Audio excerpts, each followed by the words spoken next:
जय हिंद to all my respected aspirants on behalf of Vela classes. मैं सभी का स्वागत करता हूं। देखिए, आज हम जो पॉलिटी पढ़ने वाले हैं वो राजस्थान स्पेसिफिक है। ठीक है, जैसे कि हम जानते हैं राजस्थान में वर्तमान में जो आपके निर्वाचन क्षेत्र हैं उनकी संख्या 200 है। कभी वो 160 हुआ करती थी। वो कैसे बढ़ी है वो भी हम आज जानेंगे इस लेक्चर में, और ये भी देखेंगे क्या जो जब राजस्थान एक एक प्रिंसली स्टेट हुए करते थे, यानी कि यहाँ पर राजा रजवाड़े जो थे उनका जब वर्चस्व था, यानी कि मैं आज़ादी से पहले की बात कर रहा हूँ, क्या उस समय भी जो राजस्थान के निवासी थे क्या उन्होंने लोकतंत्र को समझा था या वहाँ पर लोकतंत्र स्थापित था?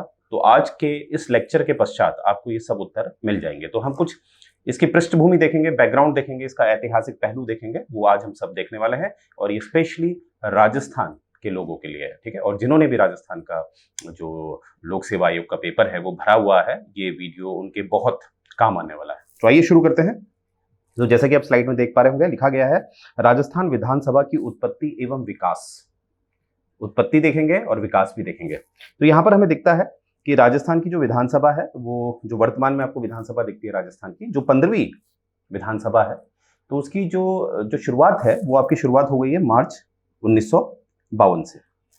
मार्च 1952 से उसकी शुरुआत हो चुकी है, ठीक है। अब यहाँ पर देखिए आगे जो, तो देखते हैं यहाँ पर आप देखिए कि जो यहाँ पर आपको बताया गया है कि राजस्थान के जो लोग हैं उन्होंने कहीं ना कहीं एक लोकतंत्र, और लोकतंत्र जैसे कि हम पॉलिटी में पढ़ते हैं, लोकतंत्र को जो उसका तंत्र होता है उसको हम दो भागों में विभाजित करते हैं। एक होता है आपका संसदीय प्रणाली वाला, और एक होता है आपका राष्ट्रपति प्रणाली वाला, ठीक है, जिसे हिंदी में हम कहते हैं पार्लियामेंट्री फॉर्म ऑफ डेमोक्रेसी, और दूसरा होता है प्रेसिडेंशियल फॉर्म ऑफ डेमोक्रेसी। और भारत में तो हम पार्लियामेंट्री फॉर्म ऑफ डेमोक्रेसी का इस्तेमाल करते हैं, और जो प्रेसिडेंशियल फॉर्म ऑफ डेमोक्रेसी है वो आपको यूएसए में दिखता है, राइट। तो यानी कि यहाँ पर ये आपको ये पता चल रहा है कि जो राजस्थान के निवासी थे उन्होंने आजादी से पहले ही कहीं ना कहीं जो संसदीय प्रणाली वाली जो लोकतंत्र है उसको कहीं ना कहीं एक उस तंत्र को कहीं ना कहीं उन्होंने जान लिया था। क्योंकि हमें कुछ ऐतिहासिक पहलू से पता चलने वाला है, क्योंकि आगे वाली स्लाइड है वहां से आपको पता चलेगा बहुत सारे जो राजा रजवाड़े हैं उन्होंने ये एक लोकतंत्र को जीवित किया था, राइट। अब यहां पर से शुरुआत हम करेंगे महाराजा गंगा सिंह। ये कहाँ के हैं? बीकानेर के हैं, ठीक है। ये ऐसे जो राजा हैं जिन्होंने कहीं ना कहीं एक हाउस ऑफ रिप्रेजेंटेटिव दिया है, ठीक है। जैसे हाउस ऑफ रिप्रेजेंटेटिव मतलब एक तरह का एक सदन है जिसमें लोगों को, आम लोगों में से, या आम लोग क्या करेंगे इसमें निर्वाचन करेंगे, और जो भी इस सदन का सदस्य बनेगा वो कहीं ना कहीं लोगों द्वारा, लोगों से मेरा तात्पर्य है जो राजस्थान के निवासी हैं उनके द्वारा चुनकर सदस्य बनाया जाएगा। तो लोकतंत्र यही तो है। लोकतंत्र क्या है? प्रतिनिधित्व है ना, जनता का प्रतिनिधित्व। तो हमें शुरुआत हमें दिखती है महाराजा गंगा सिंह से, जो बीकानेर के महाराजा है।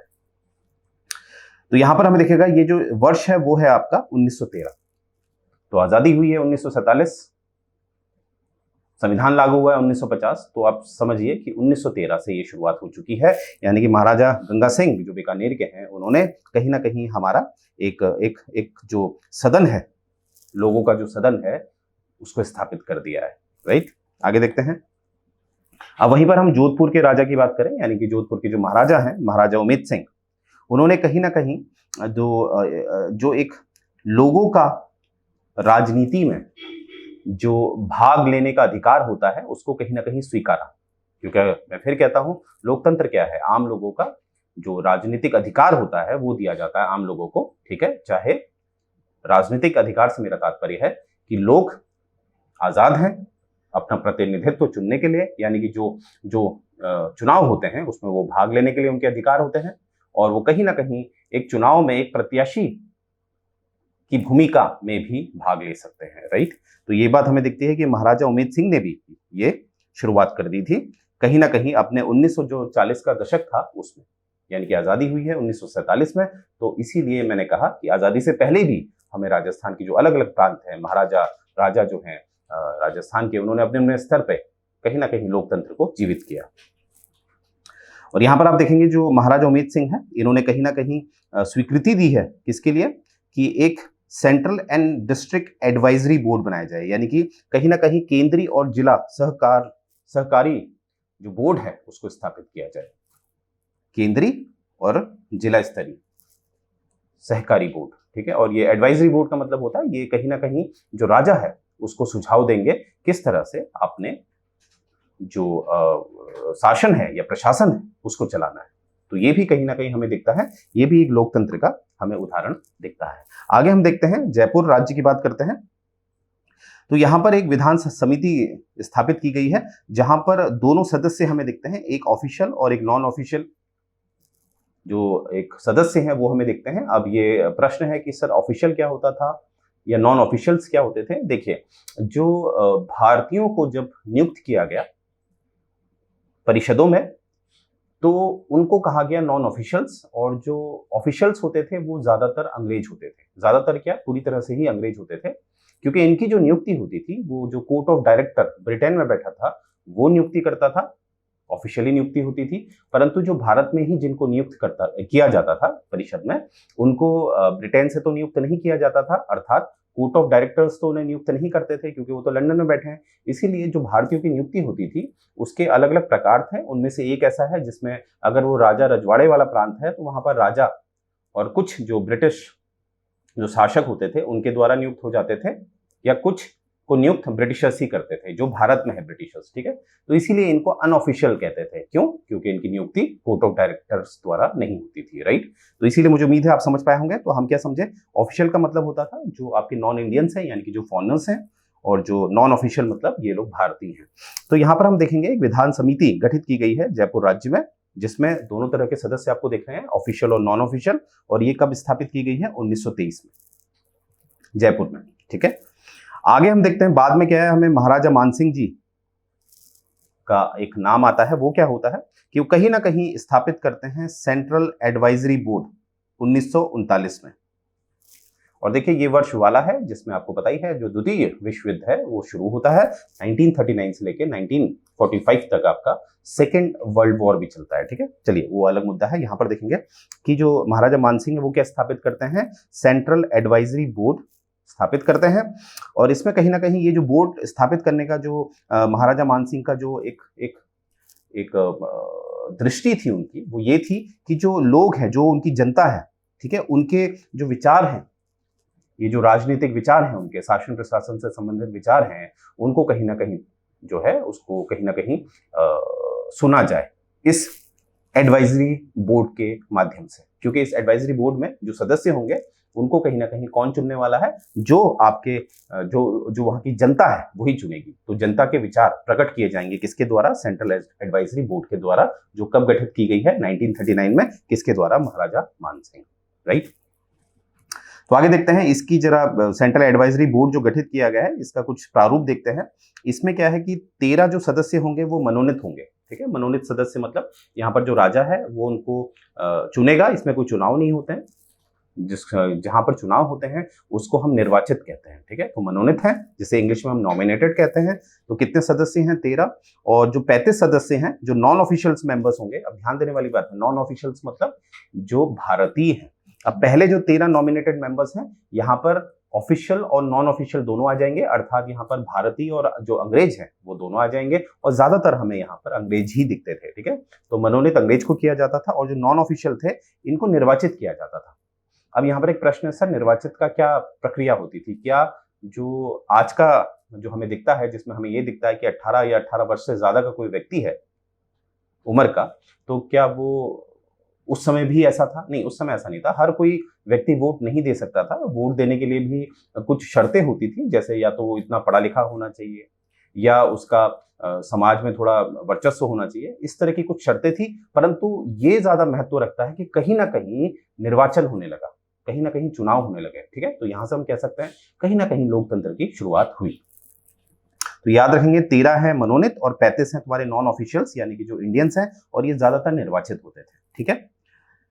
तो जब ये इसमें कुल संख्या होगी आपकी 35 में, जब आप 13 को जोड़ते हैं तो ये 48 आता है, तो कुल संख्या 48 हो गई। और इसी तरह जो ये सेंट्रल एडवाइजरी बोर्ड है इसमें 48 लोग होते थे जिनको कुछ मुद्दे दिए थे, जैसे कि एक विषय है, जैसे आप देख सकते हैं जिसमें मेडिकल फैसिलिटीज होती हैं, ठीक है, उपचार हेतु जो होता है, सैनिटेशन जो स्वच्छता होती है, public work, road, wells, building, ये सारे के सारे मुद्दे इनको दिए थे कि भैया इसमें ये जो पब्लिक एडवाइजरी बोर्ड बनाया गया है, मतलब जो केंद्रीय एडवाइजरी बोर्ड बनाया गया है, ये राजा को इन मुद्दों पे सलाह देता था। तो राजा को क्या फायदा होता था, जैसे कि यहाँ पर महाराजा मानसिंह हैं, उनको क्या फायदा होता था, उनको ये फायदा होता था कि जनता क्या चाहती है उस हिसाब से महाराजा मानसिंह इसमें कार्य किया करते थे। ठीक है, तो यहाँ से ये भी याद रखना आपने कि जरूरी नहीं है कि जो सेंट्रल एडवाइजरी बोर्ड है जो 1939 को गठित की गई थी, वो जो भी सुझाव देती थी उसके लिए कहीं ना कहीं जो सुझाव दिए जा रहे हैं इस एडवाइजरी बोर्ड के द्वारा, क्या वो राजा के लिए बाध्यता यानी कि मैंडेटरी यानी कि बाध्यता लागू करते थे राजा के लिए? तो इसका उत्तर है नहीं, ऐसा नहीं था। ठीक है, राजा चाहे तो जो सुझाव दिया गया है इस एडवाइजरी बोर्ड से उसे मान भी सकता था और नहीं भी मान सकता था, परंतु मुख्यतः राजा मानता था। ठीक है, तो ये बात आपने याद रखनी है। और इसका जो ये गठित की गई थी 1939 में, इसको जो शुभारंभ इसका होता है वो होता है 18 मार्च 1940। ठीक है, तो 18 मार्च 1940 से इसका शुभारंभ होता है, यानी कि आजादी से 7 वर्ष पहले। आगे देखते हैं, कहीं ना कहीं हमें दिखता है कि अगर मैं उदयपुर की बात करूं, उदयपुर में क्या हो रहा था, कुछ जो राजनीतिक स्थिति थी वो कुछ परिवर्तन हो रही थी। देखिए क्यों हो रही थी, क्योंकि आप देख रहे हैं कि राजस्थान के जो अलग अलग हमें जो राज्य दिख रहे हैं, ठीक है, अलग अलग जो प्रांत दिख रहे हैं, वहां पर हमें हल्के हल्के दिख रहा है कि एक तरह की एडवाइजरी बोर्ड गठित की जा रही है, यानी कि कहीं ना कहीं एक शुरुआत हो रही है प्रतिनिधित्व की। ठीक है, राजनीति में प्रतिनिधित्व की शुरुआत हो रही है, लोगों की, आम जनता की शुरुआत हो रही है, भागीदारी की। तो इसीलिए हमें दिख रहा है कि राजनीतिक जो हवा है इस पूरे राजस्थान की वो बदल रही है, क्योंकि अगर एक प्रांत में कुछ लोकतंत्र आपको दिखता है, चाहे वो शुरुआती दौर है, वैसे ही फिर वो आधार बनता है दूसरे प्रांत का। ठीक है, इसीलिए हम देखेंगे कि जो आपका जो उदयपुर है वहां पर भी कुछ हमें जो राजनीतिक हवा है वो कुछ परिवर्तनशील दिखती है। लोगों में कहीं ना कहीं भावना आ रही है कि अब हमें भी कहीं ना कहीं एक प्रतिनिधित्व दिया जाए राजनीतिक के कार्यों में। ठीक है, तो यहां पर हम देखेंगे, तो इसीलिए क्या है, उदयपुर में फिर एक इसी उपलक्ष्य में एक समिति गठित की जाती है। तो इसकी अध्यक्षता कौन करता है? श्री गोपाल सिंह। और ये कब स्थापित की जाती है? मई 1946। अच्छा, जितने भी मैं आपको एडवाइजरी बोर्ड बता रहा हूँ या जो समिति बता रहा हूँ, इसके वर्ष आपने हो सके तो याद कर लीजिएगा, क्योंकि कभी कभी प्रश्न ऐसे दिखते हैं जिसमें वो आपको बहुत सारी समिति दे देते हैं और बताते हैं इनको श्रृंखला में लगाइए। ठीक है, बढ़ते क्रम में लगाइए या घटते क्रम में। ठीक है, तो इस तरह से आपने क्रम में लगाना है। तो कोशिश करिएगा, आपने जो भी नोट्स आप बना रहे हैं, जितने भी ये परिषदें आपके समक्ष आ रही है, समिति आपके समक्ष आ रही है, तो उनको एक श्रृंखला में लगा लीजिएगा। ठीक है, ऐसे प्रश्न हमें पीसीएस लेवल में काफी दिखते हैं। तो आइए देखते हैं, तो उदयपुर में एक समिति गठित की जा रही है कुछ सुधार के लिए कि जो वहां का तंत्र है, जो एक राजनीतिक तंत्र है, उसमें कुछ सुधार किए जाएं। तो उससे संबंधित एक समिति है जिसकी अध्यक्षता कौन कर रहे हैं? श्री गोपाल सिंह। अब देखिए ये जो समिति है, ठीक है, इसमें कौन कौन है? एक तो श्री गोपाल सिंह है जो हेड करेंगे, बाकी कौन कौन है? इसमें आपको कुछ ऑफिशियल और कुछ नॉन ऑफिशियल सदस्य दिखाई देंगे। अब मुझे उम्मीद है आप समझ पाए होंगे कि ऑफिशियल क्या होता है और नॉन ऑफिशियल क्या होता है, राइट। अब यहां पर देखेंगे, इसमें से 5 जो प्रतिनिधित्व करेंगे वो प्रजामंडल से करेंगे। देखें, प्रजामंडल पहले से ही था, परंतु प्रजामंडल मतलब ये है, इसकी एक संधि विच्छेद करते हैं, प्रजा प्लस मंडल। ठीक है, यहां पर देखिए, प्रजा प्लस मंडल। अब है क्या, यहां पर प्रजा होती थी, परंतु ये प्रजा ऐसी आम प्रजा नहीं होती थी। मैंने कहा जहां जो एक इंग्लिश में एक शब्द होता है एरिस्टोक्रेसी, यानी कि जो समाज में जिनका थोड़ा एक जो आर्थिक दबदबा होता है, जिनका एक वर्चस्व होता है, ज्यादातर वही सदस्य इस मंडल के सदस्य होते थे। ठीक है, और ये कहीं ना कहीं ये मंडल जो है, ये कहीं ना कहीं राजा जो होता था, जो इस राज्य का जो मुखिया होता था, उसको राय मशवरा देते थे। परंतु इसको हम लोकतंत्र क्यों नहीं कह सकते? क्योंकि कहीं ना कहीं एक अनुवांशिक भी था, मतलब राजा का बेटा राजा ही बनता था। जैसे कोई जमींदार है, जमींदार टाइप के लोग जो होते थे, उनका बेटा जमींदार होगा, वही इस मंडल का सदस्य बनता था। ठीक है, तो इसको इसीलिए लोकतंत्र में नहीं डाला जा सकता, क्योंकि लोकतंत्र की खूबसूरती क्या है, लोकतंत्र में प्रजा का तंत्र होता है, यानी कि वहां पर निर्वाचन पहले होते हैं, चाहे वो प्रत्यक्ष हो या अप्रत्यक्ष हो, ये अलग मुद्दा है, परंतु लोकतंत्र की खूबसूरती है चुनाव।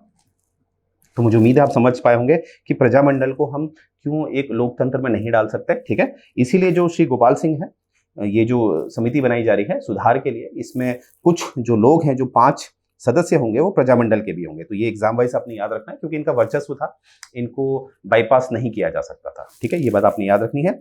अब देखते हैं आगे क्या है। तो ये जो समिति गठित की गई है श्री गोपाल सिंह के अंतर्गत, यहां पर हम देखेंगे ये कुछ सुझाव देते हैं। ये कहते हैं कि एक संविधान सभा गठित की जाए, किसके लिए? कि वो मेवाड़ का संविधान बनाए, मेवाड़ का संविधान बनाए। तो ये कौन कहता है? ये कहते हैं आपके श्री गोपाल सिंह, ठीक है। 1946 के आसपास की बात है। अब देखिए 1946 को आप देखिए, अगर मैं एक केंद्र स्तर की बात करूं तो आपको पता ही है 1946 को जो कैबिनेट मिशन है वो भारत आया था और उसी के द्वारा संविधान सभा की स्वीकृति मिली थी और चुनाव भी हुए थे इस वर्ष 1946 में।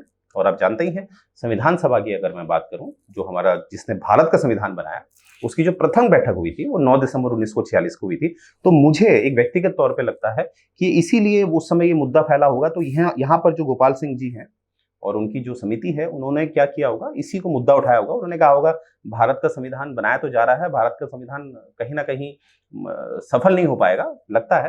तो राजा रजवाड़ों ने क्या किया कि अपना अपना संविधान भी हम बना लेते हैं, ठीक है। संविधान मतलब कि उनकी जो राज्य है वो जिस नियमों से चलेगा वो नियम परिभाषित कर दिए जाएंगे, उसी को तो हम संविधान कहते हैं। संविधान होता क्या है? नियम होता है जिसके द्वारा राज्य चलता है और राज्य अपने जो लोग हैं उनको चलाता है, ठीक है। तो यहां पर याद रखेंगे ये बात कि मेवाड़ के संविधान को बनाने की बात उठ गई थी और उससे संबंधित संविधान सभा बनाई जाएगी जो मेवाड़ का संविधान बनाएगी, ठीक है।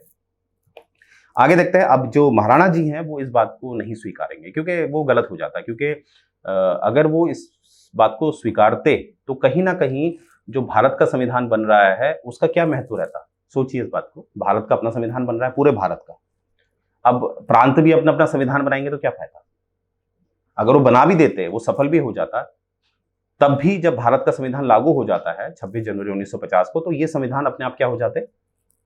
बंद कर दिए जाते, राइट। तो इसीलिए जो महाराणा जी थे उनको पता था, इसीलिए उन्होंने ये जो संविधान सभा वाली बात उठी थी बिल्कुल मना कर दी, राइट। आगे देखते हैं। परंतु अंत में महाराणा जी किस चीज की स्वीकृति देते हैं कि आप एक काम करिए, एक कार्यकारिणी परिषद जो है उसका गठन कर लीजिए। कार्यपालिका परिषद भी आप कह सकते हैं और इंग्लिश में इसको एग्जीक्यूटिव काउंसिल भी आप कह सकते हैं, उसका आप गठन कर सकते हैं अक्टूबर 1946 में, ठीक है। आगे देखते हैं। यहां पर आप देखते हैं कि जो ये कार्यपालिका गठित की जाती है, ठीक है, इसमें आप देखेंगे श्री मोहनलाल सुखादिया और श्री हीरालाल कोठारी, ठीक है। ये जो है ये कहीं ना कहीं इस परिषद, जो ये कार्यपालिका परिषद बनाई गई है, इस परिषद में भाग लेंगे, एक इसका प्रतिनिधित्व करेंगे, यानी कि सदस्य बनेंगे। परंतु ये किसके सदस्य हैं? प्रजामंडल के। क्योंकि मैंने अभी ये बोला था आपको कि 5 लोग, जैसे अगर हम रिपोर्ट की बात करें, जो एक बात उठाई थी कि संविधान सभा बनाई जाएगी और उसमें जो 5 लोग हैं ये आपके प्रजामंडल से लिए जाएंगे, तो उस संविधान सभा को तो निष्कासित कर दिया गया। परंतु जो यहाँ पर जो जो कार्यपालिका परिषद बनाया गया है उसमें 2 सदस्य लिए गए हैं प्रजामंडल से, ठीक है। ये प्रजामंडल के बारे में मैंने ऑलरेडी आपको बता दिया है। तो ये मोहनलाल सुखादिया और श्री हीरालाल कोठारी, आपने ये बात याद रखनी है। और हम देखेंगे श्री रघुवीर सिंह, इन्होंने जो प्रतिनिधित्व किया इस कार्यपालिका परिषद में, ये इन्होंने कहां से किया था? क्योंकि जो प्रांतीय स्तर की अपनी अपनी परिषदें भी होती थी, रीजनल काउंसिल्स होती थी, वहां से इन्होंने प्रतिनिधित्व किया, ठीक है। तो एग्जाम वाइज आपने क्या याद रखना है? ये नाम याद रखने हैं। इन्होंने प्रजामंडल से, मोहनलाल सुखादिया और श्री हीरालाल कोठारी, इन्होंने प्रतिनिधित्व किया है कहां से? प्रजामंडल पे। कहां किया है?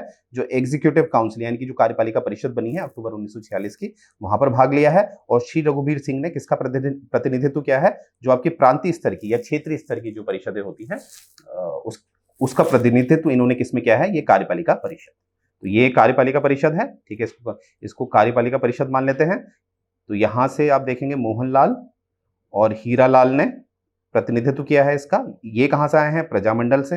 वैसे ही जो क्षेत्रीय परिषद है वहां से इस कार्यपालिका परिषद के भाग बने कौन? श्री रघुवीर सिंह। ये बात आपने याद रखनी। आगे देखते हैं।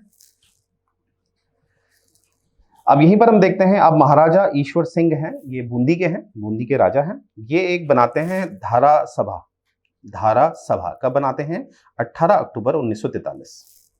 ये थोड़ा पीछे जा रहे हैं हम। तो ये जो महाराजा ईश्वर सिंह है जो बूंदी के हैं, ये क्या स्थापित कर रहे हैं? धारा सभा, ठीक है।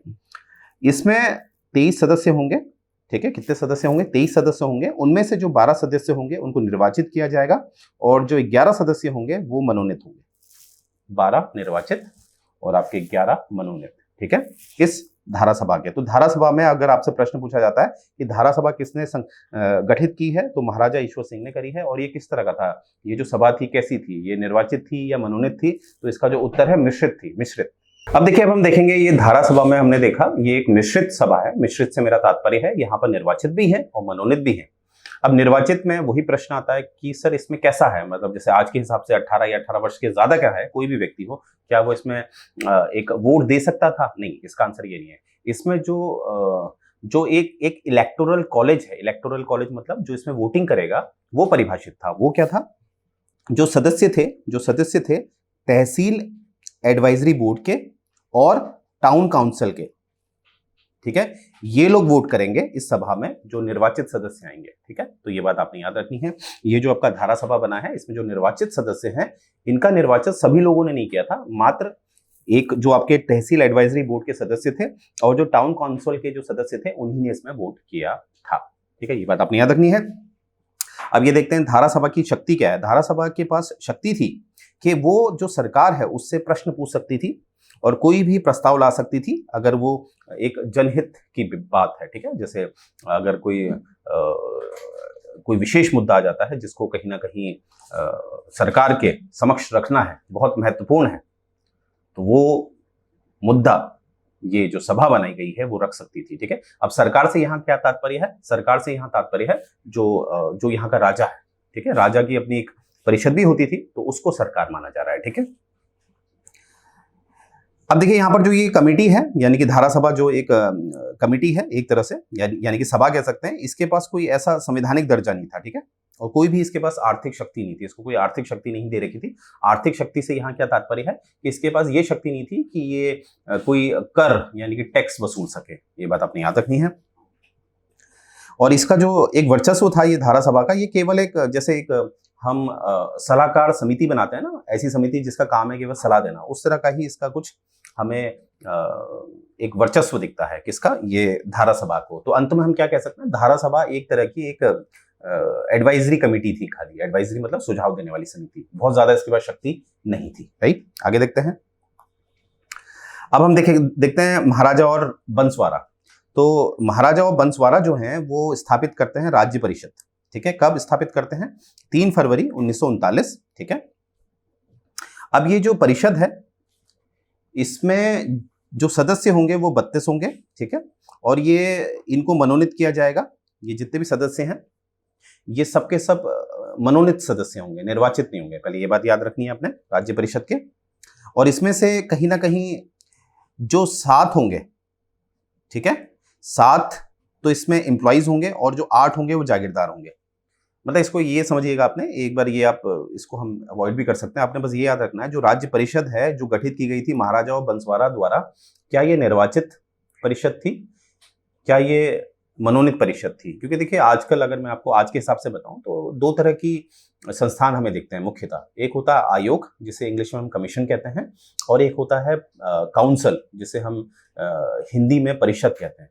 और इसका जो एक जिस पैमाने में आजकल इन्हें परिभाषित किया जाता है वो ये है कि आयोग का मतलब होता है कि जितने भी इसके सदस्य होंगे वो मनोनीत होते हैं, मतलब उनकी जो क्वालिफिकेशंस होती हैं, जो एक्सपर्टीज होती है, उस हिसाब से आयोग में इनको गठित किया जाता है, आयोग में इनको लिया जाता है सदस्यों को। ठीक है, मनोनीत के द्वारा, क्योंकि निर्वाचन द्वारा ये तय नहीं होता है कि जो सदस्य है वो अपने फील्ड में एक्सपर्ट होगा तभी वो जीतेगा इलेक्शन। क्योंकि इलेक्शन में कभी कभी हमें ये भी दिखता है कि जो व्यक्ति अपने क्षेत्र का बाहुबली है, ठीक है, अब बाहुबली को आप इसको नकारात्मक लेते हैं, सकारात्मक लेते हैं, वो आप पे मैं छोड़ रहा हूँ, परंतु हमें ये दिखता है कि समाज में जिसका एक बाहुबली वाला थोड़ा वर्चस्व है, चुनाव वो जीत जाता है। तो यानी कि हम क्या समझते हैं आज के हिसाब से, जो निर्वाचन द्वारा व्यक्ति आते हैं, हो सकता है वो उस फील्ड में एक्सपर्ट ना हो। इसीलिए हमें दिखता है जैसे कि जो भी हमारा पेपर करवाया जाता है, जैसे कि राजस्थान की आप तैयारी कर रहे हैं सिविल सर्विसेज की, तो यहाँ पर आप देखते हैं तो हम इसको राजस्थान लोक सेवा आयोग कहते हैं, इसको राजस्थान लोक सेवा परिषद नहीं कहते, क्योंकि आयोग में मैंने क्या बताया, जो अपने फील्ड में एक्सपर्ट होता है उसी को लिया जाता है। तो ये आज की परिभाषा है। तो हम क्या सीखे, इसका निचोड़ क्या है आज के हिसाब से? आयोग में हर जो सदस्य होता है वो मनोनीत होता है और परिषद में हर सदस्य क्या होता है? निर्वाचित। परंतु यहाँ पर आप देखेंगे जो राज्य परिषद ये गठित की गई है, ये परिषद है, तो आज के हिसाब से तो इसमें सदस्य होने चाहिए थे निर्वाचित, परंतु हमें क्या दिख रहे हैं, यहाँ पर सदस्य हैं मनोनीत। तो इस तरह से आयोग आपके दिमाग से खेलता है, ठीक है, तो आपने ये भी याद रखना है, ठीक है। तो ये है तो परिषद, परंतु इसके जो सदस्य हैं वो क्या है, मनोनीत, राइट, ये बात आपने याद रखना है। अब इसकी कुछ शक्ति देख लेते हैं। जो राज्य परिषद गठित की गई थी महाराजा बंसवारा द्वारा, उसके पास क्या था कि उसके पास ये शक्ति थी, वो प्रश्न पूछ सकता था, प्रस्ताव ला सकता था, ठीक है, और थोड़े बहुत जो कानून हैं उनको वो लागू भी करवा सकता था, परंतु कानून लागू कराते समय उसको हस्ताक्षर चाहिए किसके, महाराजा के। यानी कि अपने स्तर पर अगर ये राज्य परिषद कोई कानून बनाता है तो वो लागू तभी होंगे जब महाराजा उसमें स्वीकृति देगा, ठीक है, तो ये बात आपने याद रखना। आगे देखते हैं, अब हम आजादी के समय की बात करें। उस समय जो राजपूताना जो प्रांत थे, अगर वो छोटे बड़े थे तो उनको अगर उनको मिला लिया जाए तो वो लगभग कितने थे, 22, कितने थे, 22, ठीक है, जो राजपूताना प्रांत थे, ठीक है। तो इसमें क्या हुआ था, जब 15 अगस्त 1947 को ब्रिटिश सरकार द्वारा अधिनियम पारित किया गया था, जिसके द्वारा आप जानते ही हैं भारत को एक स्वतंत्रता मिली थी। तो उसमें क्या था, जितने भी ये राजा रजवाड़े वाले प्रांत थे उसमें ये कहा गया था कि वो भारत से मिल जाएंगे, ठीक है। ये खासकर कौन से, राजपूताना जितने भी थे, ठीक है। जैसे कि आप हो सकता है इसमें कंफ्यूज हो जाएं, तो इसीलिए मैं इस मुद्दे को उठाना चाहता हूँ। देखिए ऐसा था कि जो प्रिंसली स्टेट थे उनको ये एक विकल्प दिया गया था कि या तो आप भारत से मिल सकते हैं, या तो आप पाकिस्तान से मिल सकते हैं, या आप स्वतंत्र भी रह सकते हैं। इसी स्वतंत्रता की वजह से हमें जो 3 जो प्रिंसली स्टेट हैं, हैदराबाद, जूनागढ़ और जम्मू एंड कश्मीर, आपको दिखता है ये किसी से नहीं मिलना चाहते थे, ना ही पाकिस्तान से, ना ही भारत से। तो अंत में हमें दिखता है कि किस तरह से वल्लभ भाई पटेल के द्वारा ये जो प्रांत हैं भारत में मिलाए जाते हैं, हालांकि वो अलग मुद्दा है। परंतु यहाँ पर जो राजपूताना प्रिंसली स्टेट थे उनके लिए एक ही विकल्प था कि वो भारत से मिल जाएंगे, ठीक है, वो भारत से मिल जाएंगे। कारण क्या है, क्योंकि राजपूताना जो एक राजपूताना अगर मैं एक वंश के तरीके से देखूं तो ये पूरी तरह से एक हिंदुत्व वंश था, तो कहीं से भी ये उम्मीद नहीं थी कि ये पाकिस्तान से मिलेंगे, ठीक है, और इनको कहीं ना कहीं भारत से ही मिलने का विकल्प दिया गया, ठीक है, राजपूताना को। तो इसीलिए याद रखेंगे कि 15 अगस्त 1947 से जितने भी राजपूताना 22 प्रांत आपको दिख रहे हैं, इनके पास ये था कि ये भारत का जो संघ है उससे मिल जाएंगे। और ये इसीलिए हमें दिखता है कि 2 वर्षों के पश्चात ये जो जितने भी राजपूताना के 22 प्रांत थे, ये 1949 को भारत से मिला दिए गए, भारत के संघ से मिला दिए गए। और ये कार्य एक दिन में नहीं हुआ, इसमें 5 चरणों में ये कार्य हुआ, ठीक है, ये बात आपने याद रखनी है, 5 चरणों में। अब हम देखते हैं जो राजस्थान की जो पहली विधानसभा बनी है वो आप जानते ही हैं 1952 से लेकर 1957 तक इसने काम किया है। और जो कहीं ना कहीं इसका जो शुभारंभ हुआ था, चुनाव के बाद जो शुभारंभ हुआ था वो 31 मार्च 1952 को हुआ था। तब इसमें 160 सदस्य थे। कितने थे? 160। ये बात आपने याद रखना है। जो वर्तमान में हमें 200 दिखते हैं, यानी कि आपको जो ये 40 बड़े हैं ये बाद में बड़े हैं, राइट। आगे देखते हैं। अब देखिए जो राजस्थान की जो विधानसभा की जो एक ताकत है, एक जो पूरा इसकी स्ट्रेंथ है वो कितनी है? 200, जैसे कि मैंने आपको बताया था। यानी कि निर्वाचन क्षेत्र कितने हैं? 200 हैं, यानी कि आपके पास राजस्थान में 200 विधायक हैं, ठीक है। और ये जो 200 विधायक आए हैं ये आपकी जो 6वीं विधानसभा बनी है। पहली कब बनी थी? 1952 से लेकर 1957 तक। तो ऐसे ही करके जो 6वीं है, 6वीं में आपके आए हैं 200, यानी कि 40 कब बढ़े? 200, मतलब 200 कब हुए? ये 6वीं विधानसभा में हुए। ये अपने एग्जाम में अच्छी तरह याद रखना है डेटा। आज के हिसाब से देखें राजस्थान की विधानसभा की क्या स्थिति है। अगर मैं बात करूं अनुच्छेद 168 की, ठीक है, तो यहां पर अनुच्छेद 168 जो संविधान का है वो साफ कहता है कि अगर राज्य को हम तभी राज्य बोलेंगे जब उसके पास विधानसभा होगी, ठीक है। जैसे राज्यों में अगर मैं बात करूं, राज्य की विधानमंडल की बात करूं, तो विधानमंडल का मतलब होता है विधानसभा और विधान परिषद। पर मैंने ऑलरेडी आपको बताया है कि राज्यों में विधान परिषद एक विकल्प होता है। इसीलिए वर्तमान में जो 28 राज्य हैं उनमें से 6 ही राज्यों के पास हमें क्या दिखती है? विधान परिषद। परंतु हर राज्य के पास विधानसभा होगी। विधानसभा होना अनिवार्य है, तभी वो राज्य कहलाएगा, ठीक है। तो इसीलिए जो 168 है, अनुच्छेद 168 है संविधान का, वो कहता है कि सभी राज्यों के पास क्या होना अनिवार्य है? जिसे हम कहते हैं विधानसभा या स्टेट लेजिस्लेटिव असेंबली, ठीक है। अब राजस्थान के पास यूनिकैमरल है। यूनिकैमरल मतलब एक ही है, यानी कि राजस्थान के पास अगर एक ही है तो कौन सी होगी? सिंपल सा, वो होगी विधानसभा, ठीक है। आगे देखते हैं जो राजस्थान की जो विधानसभा है वो कहाँ स्थित है? वो है आपके जयपुर में, ठीक है। जो आप जानते ही हैं ये राजस्थान की राजधानी भी है, बहुत खूबसूरत शहर है। तो वहां पर स्थापित है आपका। और ये देखिए विधानसभा कितनी खूबसूरत है, बिल्कुल किला लगती है, राइट, क्योंकि राजस्थान तो ऑलरेडी सांस्कृतिक राज्य है, तो इसीलिए यहाँ की विधानसभा भी ऐसा लगता है किले से कम नहीं लगती है, राइट। आगे देखते हैं। तो ये हमने पहले बात करी 1952 में राजस्थान की जो विधानसभा है वो बनी थी, ठीक है। अब देखिए एक बात याद रखिएगा, राजस्थान में अभी तक जो राष्ट्रपति शासन है वो 4 बार लग चुका है। 1967 में लग चुका है, 1977 में लग चुका है, 1980 में लग चुका है, 1992। तो एग्जाम वाइज आपने याद रखना है, ये वर्ष भी याद रखने हैं और ये भी याद रखना है कि 4 बार राष्ट्रपति शासन लग चुका है। राष्ट्रपति शासन से मेरा तात्पर्य है जो अनुच्छेद 356 में आता है, ठीक है, ये बात आपने याद रखनी है। और जो वर्तमान में जो आपको जो विधानसभा आपको दिखती है उसकी जो संख्या है वो है 15वीं, ये बात आपने याद रखना है, 15वीं। इसी साल ये खत्म हो रहा है, आपको पता ही होगा। तो इस बार आप जानते हैं राजस्थान की विधानसभा के चुनाव भी होने वाले हैं, ठीक है। अब आप देखिए ये 160 जो इसका निर्वाचन क्षेत्र कब थे 1952 में, जो कि अब कितने हो चुके हैं, 200 हो चुके हैं। इसीलिए आपको राजस्थान में जो विधायकों की संख्या है वो कितनी मिलती है, 200। अब यहां पर हम आरक्षण की बात कर लें, जो यहां पर हम देखेंगे कि जो एससी है उसके लिए 34 जो निर्वाचन क्षेत्र हैं वो आरक्षित किए गए हैं, और वैसे ही जो एसटी है उसके लिए 25 जो निर्वाचन क्षेत्र हैं वो आरक्षण किए गए हैं। और यहाँ पर हम देखेंगे वेरी इंपॉर्टेंट कि अगर निर्वाचन क्षेत्र की बात करूं तो सबसे ज्यादा जो संख्या है वो जयपुर में है। जयपुर में 19 निर्वाचन क्षेत्र हैं, और सबसे कम अगर हम देखें एक जैसलमेर में है और एक प्रतापगढ़ में है। यहाँ पर 2-2 ही निर्वाचन क्षेत्र है। तो ये एग्जाम वाइज आपके स्टैटिक डेटा बहुत इंपॉर्टेंट हो जाता है। और ये आप देख सकते हैं कि जो 15वीं जो वर्तमान की आपकी विधानसभा है वहां पर आप जानते हैं स्पीकर आपके सीपी जोशी हैं, डिप्टी स्पीकर नहीं है। हाउस जो आपके विपक्ष, माफ कीजिएगा, जो आपके चीफ मिनिस्टर हैं अशोक गहलोत हैं, ठीक है। और जो विपक्ष के जो आपके मुखिया हैं वो हैं गुलाब चंद कटारिया साहब। प्रोटेम स्पीकर भी यही हैं, ज्यादातर प्रोटेम स्पीकर हम किसको बनाते हैं, विपक्ष के आदमी को बनाते हैं। और जो चीफ विप है वो है डॉक्टर महेश जोशी। विप क्या होता है, विप मतलब एक आदेश होता है, ठीक है, ठीक है, एक सुशासन करने के लिए एक आदेश होता है विप। अगर आप विप के विरुद्ध काम करते हैं तो कहीं ना कहीं आप दल बदल कानून के तहत आ जाते हैं, ठीक है। अब ये राजस्थान विधानसभा, देखिए हर राज्य की अपनी विधानसभा होती है और वो उसके पास ये आज़ादी होती है कि मतलब राज्य के पास ये आज़ादी होती है कि वो अपने हिसाब से अपना जो बिजनेस होता है, मतलब जो कार्य करते हैं उसमें क्या उनका लंच ब्रेक होगा, किस तरह से क्या प्रक्रिया होगी, वो अपने हिसाब से तय कर सकते हैं। इसीलिए अगर हम राजस्थान की बात करें तो राजस्थान में ये जो रूल्स नियम बनाए गए हैं ये 2014 के चलते हैं। ये बात अपने याद रखना है, 2014 के चलते हैं, ठीक है। और उसके हिसाब से अगर हम देखें तो जो राजस्थान विधानसभा है वहां पर कम से कम आपके 3 सत्र, एक साल में 3 सत्र होने चाहिए, कम से कम, ज्यादा से ज्यादा कुछ भी कर लो, पर कम से कम कितने सत्र होने चाहिए, 3। यानी कि इसको हम कह सकते हैं बिल्कुल हमारे संविधान की तरह बता रखा है, ठीक है। जैसे संविधान में हमारे 3 सत्र बता रखे हैं, परंतु ये भी कह रखा है कि कम से कम क्या होने चाहिए, 2। ऐसा संविधान में डायरेक्ट नहीं कह रखा 2 होने चाहिए। संविधान में ये कह रखा है कि जो अंतराल होगा वो अधिकतम कितना होगा, 6 महीने का। संविधान में ये कह रखा है कि अंतराल कितना होगा, अधिकतम 6 महीने का। तो वहां से हम क्या निष्कर्ष निकालते हैं कि संविधान में कहा गया कि कम से कम आपने 2 सत्र तो करने ही है, परंतु वहीं राजस्थान की तुलना करते हैं तो राजस्थान में 3 सत्र कम से कम करने ही है, ठीक है। ये कौन से रूल बुक है, 2014 की।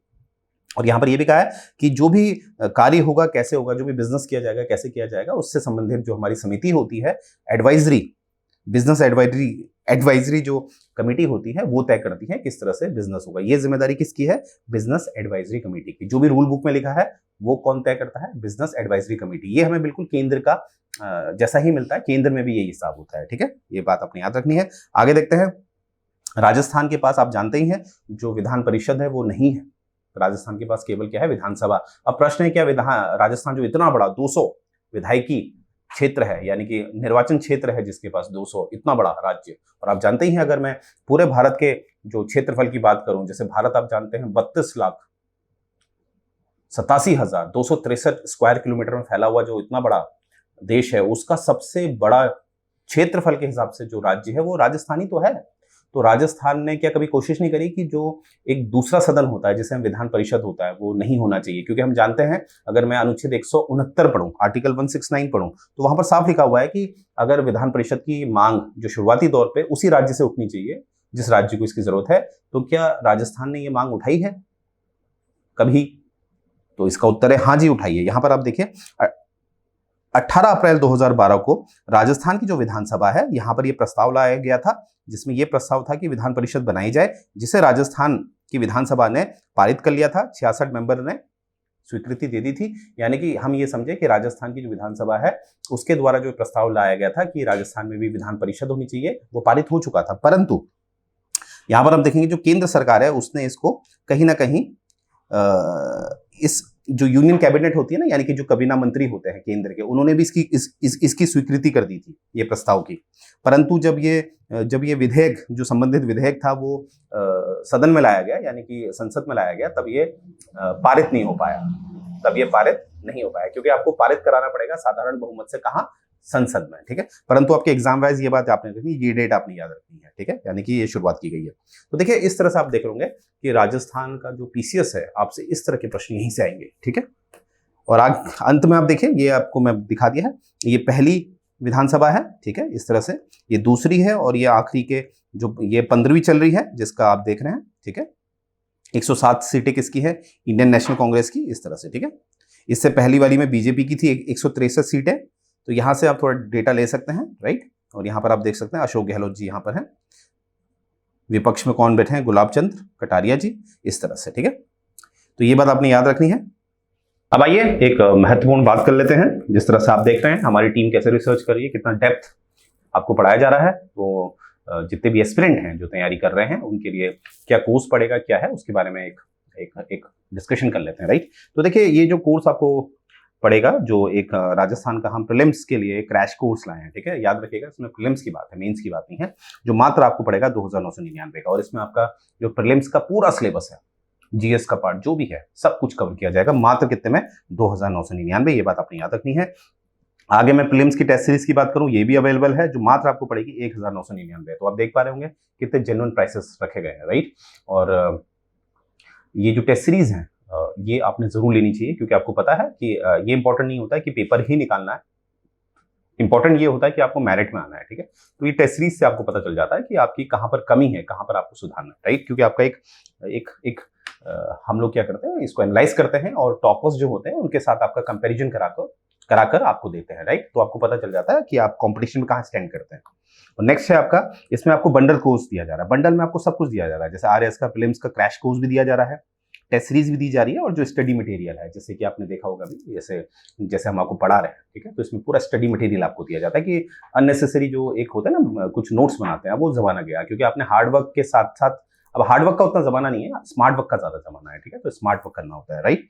तो इस तरह से ये मात्र आपको पड़ेगा 3999 का, राइट। और इसमें भी देखिए ऑप्शन ये है कि जो फर्स्ट 50 होंगे वो आपको 50% डिस्काउंट में मिलेगा, यानी कि जो 3999 का कोर्स था, ये मात्र आपको पड़ेगा 1999 का, राइट।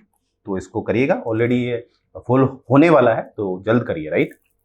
और यहाँ पर आप देख पा रहे होंगे कि कुछ ये गोयला क्लासेस का अचीवमेंट है, राइट। ये आप देख पा रहे होंगे, मयंक मुडगिल एक आईपीएस अधिकारी बन चुके हैं, आकृति सेठी आईपीएस अधिकारी बन चुके हैं, राइट।